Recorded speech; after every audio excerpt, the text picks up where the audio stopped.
తెలంగాణ రాజకీయాల్లో జూబ్లీహిల్స్ ఉప ఎన్నిక కీలకంగా మారింది. ఈ ఎన్నిక 3 ప్రధాన పార్టీలకు అగ్ని పరీక్షగా నిలుస్తోంది. అధికార కాంగ్రెస్, ప్రతిపక్ష బీఆర్ఎస్, భారతీయ జనతా పార్టీ ఈ నియోజకవర్గంపై దృష్టి సారించాయి. అభ్యర్థుల ఎంపికలో పార్టీలు కసరత్తు చేస్తూ ఆశావాహులు స్థానిక స్థాయిలో క్యాడర్తో సమావేశాలు నిర్వహిస్తున్నారు. బీఆర్ఎస్ శాసనసభ్యుడు మాగంటి గోపీనాథ్ కన్నుమూయడంతో ఉప ఎన్నిక అవసరమైంది. ఆయన ఈ ఏడాది జూన్లో మరణించారు. ఉప ఎన్నికను దృష్టిలో ఉంచుకుని కేంద్ర ఎన్నికల కమిషనర్ ఓటర్ల జాబితా ప్రత్యేక సవరణ షెడ్యూల్ను విడుదల చేసింది. మార్పులు, చేర్పులు పూర్తి చేయడానికి చర్యలు చేపట్టింది. ఈ నేపథ్యంలో connecting democracy times now survey నిర్వహించింది. సర్వే ప్రకారం బీఆర్ఎస్ కు స్పష్టమైన ఆధిక్యం కనిపిస్తోంది. ఈ నియోజకవర్గంలో 42.8% ఓటర్లు బీఆర్ఎస్ కు మద్దతు తెలిపారు. కాంగ్రెస్ కు 32.7%, బీజేపీకి 19.5% మద్దతు లభించింది. బీఆర్ఎస్, కాంగ్రెస్ మధ్య 10% కంటే ఎక్కువ తేడా ఉండడం గమనార్హం. ఈ ఫలితాలు చూస్తే బీఆర్ఎస్ తిరుగులేని మెజారిటీ సాధించే అవకాశం ఉందని అంచనా.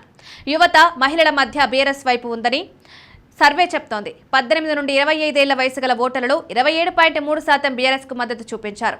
వీరిలో 12.1% మహిళా ఓటర్లు, ఎస్సీ 48.9%, ఎస్టీ 42%, బీసీ 43.4%, మైనారిటీ 46.6% ఓటర్లు కూడా బీఆర్ఎస్ వైపు మొగ్గు చూపారు. అధికారిక కాంగ్రెస్ పట్ల ఈ వర్గాల్లో వ్యతిరేకత స్పష్టంగా కనిపిస్తోంది. ముఖ్యమంత్రుల్లో కూడా జూబ్లీహిల్స్ ఓటర్ల ఫస్ట్ చాయిస్ కేసీఆర్ అని సర్వే తెలిపింది. ఆయనకు 46.5% ఓటర్ల మద్దతు లభించింది.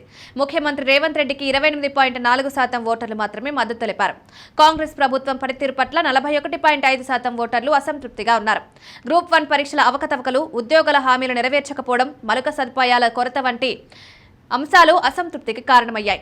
అభ్యర్థిగా ఎవరైతే బాగుంటారనే ప్రశ్నకు 71.4% ఓటర్లు మాగంటి గోపీనాథ్ కుటుంబానికి ప్రాధాన్యమిచ్చారు. ఆయన కుటుంబానికి చెందిన వారు పోటీ చేస్తే బాగుంటుందని ఎక్కువ మంది అభిప్రాయపడ్డారు.